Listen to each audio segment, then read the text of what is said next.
My name's Ian Moore. I conduct walking tours around Sunderland. Tour topics include shipyard girls, lost pubs of the 60s, lost cinemas, lost stores. Today I want to talk about some of my favourite buildings in Sunderland. Now if you go on Facebook, a lot of people are saying, oh, Sunderland's a dump, it's a ghost town, there's nothing here. I disagree. I think there's a lot of good things happening in the town at the moment, and a lot of the old buildings are still here.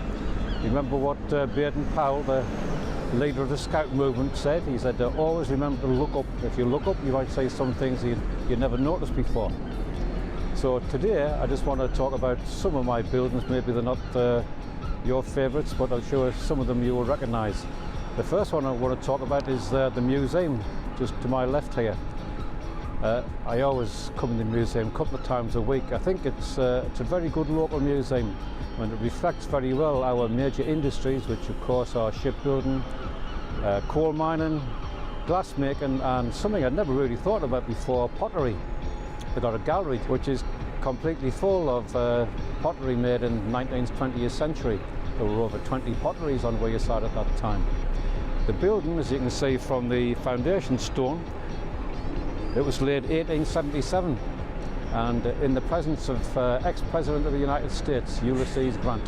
The original winter gardens at the back of the museum were based on the Crystal Palace in London, but these were destroyed in 1941 by a Luftwaffe bomb. The modern ones I really like, and I always go in to see how the koi carp are getting on. They're getting bigger every time I go in. I'm sure many people will know Wallace the Lion, maybe the most famous exhibit in the museum. He's been here since the start, really, 1879, and in 1868 he attacked and mauled his trainer, but the trainer survived. I still think he's got a bit of a dangerous look in his eyes. So here we are on Foret Street, and these two buildings behind me are two of my favourite buildings in Sunderland. I talked earlier about remembering to look up, and this is a case in point, because I don't think I noticed these buildings till about 20 years ago. They look like Angkor Wat on a very bad night, but at the moment nothing's happening upstairs. They've been unoccupied for a long time, but they were built in 1889 to 1891. You can see the dates on the building there. The names Sydenham House and Corder House. They were designed by architect Frank Cause.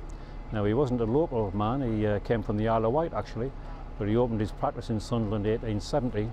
He's probably better known for the elephant tea rooms, which we'll see later on. So the downstairs of this building until the mid-50s, there was a well-known, very posh cafe restaurant called Mengs. They had their own bakery and everything. It's mentioned in, if you read the Shipyard Girls books, a couple of the, one of the Shipyard Girls and Helen, they were taken out for posh meals there, so it was a very posh do if you went there. My auntie had a wedding reception there, but it was a very small affair. There was her and her husband and the witness, and that was a lot. Woolworths, everybody called it Woolies. Now it's an Art Deco style building. Wherever you go, the Woolies buildings look like this, in my experience. And it's famous for many other things, but pick and mix. And some naughty children, I think they thought it was called pick and nick. Talking about shoplifting, about 1965, my sister's best friend from next door, she was in here and she nicked a Monoptera badge. Now a Monoptera, as some of you may recall if you're old enough, they were like big butterfly creatures from an episode of Doctor Who. There was the Monopteras and the Zombies and the Animus controlled the whole planet. Anyway, BBC were getting into the marketing then, so there's a little black and gold badge that this nameless person put in a pocket and walked out onto John Street without paying for it. But maybe with the spirit of the Doctor in mind, like to be good, she had a sort of pang of conscience and she went back in and she put it back on the shelf. So this is probably my favourite building in Sunderland, the Elephant Tea Rooms. It was designed by Frank Cause, as I mentioned before, and the guy who owned the place is called William Grimshaw. He was a local tea merchant. And if you read Bill Greenwell's book, The Elephant Tea Family, you can find out all about what happened. So it was constructed in the 1870s, took quite a long time. If you go on Facebook, there's a nice sequence of photographs of the building gradually getting higher and higher. There's about 7 or 8 photographs. Now in the 1960s, mid-60s, the bottom part of this building was all smashed out and replaced with glass windows. It was owned, I believe at the time, by William and Glynn's Bank, which is a bit ironic because the symbol of William and Glynn was an elephant. You think they would have had more respect for the building, but That's what things were like in those days. We were going to the moon and people weren't so bothered about what happened in the past. So it's been lavishly restored and it's just about, I think it's completely finished now. Very close to the original, not exactly the same as the original, but they've done a really nice job. And the Sunderland History Library is now housed in this building. So the nice block behind us is Hutchinsons Buildings. They were constructed 1850, 1853. So Ralph Hutchinson was a local shipbuilder and timber importer. Now I imagine he's probably importing a lot of pit props. It was a very big trade in those days from the Baltic countries. I mean, Hutchinsons Buildings, is, to be honest, is never a term that I use personally. Everybody calls the corner Mackie's Corner. It was a popular place to meet people for a date in the 60s, 70s and long before that, I'm sure.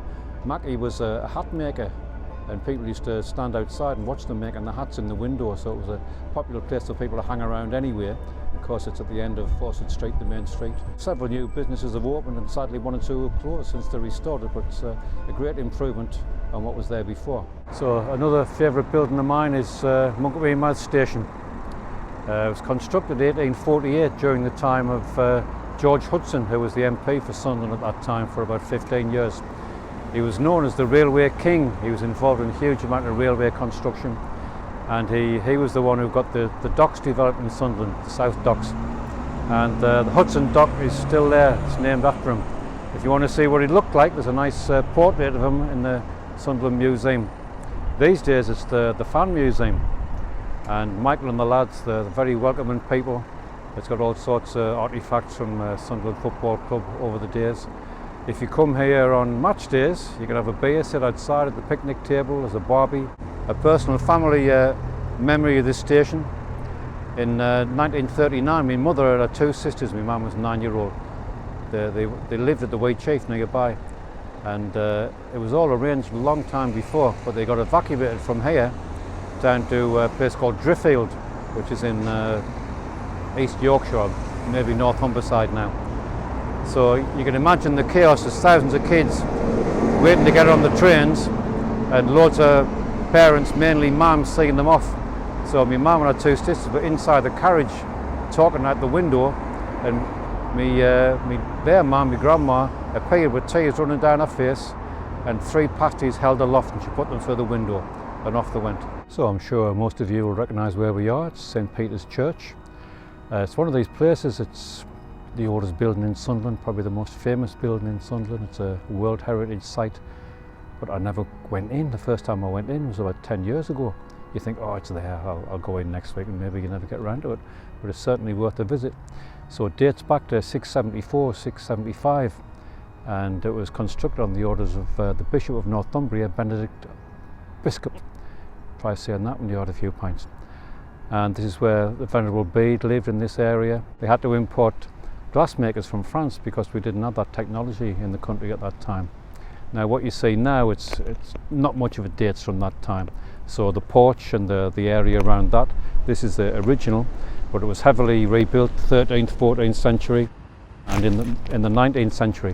In 1984 there was a big fire and much of the interior was damaged, so a lot of that's been replaced since then. If you read the Shipyard Girls books, this is where Gloria and Jack would have their secret trysts in the porch just behind us. So I remember reading in the 18th, 19th centuries when the ships had a lot of ballast and they chucked the ballast out when they arrived in port. So St Peter's was almost dwarfed by hills of ballast all over the place. And apparently when they built the shipyards, the North Sands, there was a lot of excavated sand, so there was little hillocks of sand all around here as well. So I'm not quite sure where they went to, but I can't say any now. Some of my favourite buildings in Sunderland are pubs, which maybe says something about me. But behind us you can see the Peacock, formerly known as the Londonderry till 2016, and then restored and opened again in 2017. It's a beautiful pub and fantastic facilities for listening to music, nice food. They have bands on downstairs. Ruby and the Mystery Cats I saw there once. Good place to come before and after the match. So the Minster as we know it, it's really known as the Minster Church of St Michael and All Angels and St Benedict Biscop. Sounds like a band from 1967, but everybody just says it's the Minster. So this building, well, the origins of this building go back about 1,000 years, I think, at least, maybe earlier to Anglo-Saxon times.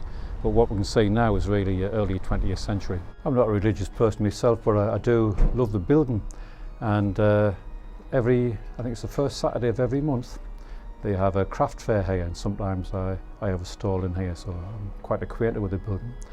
I do remember at school I went to Bede.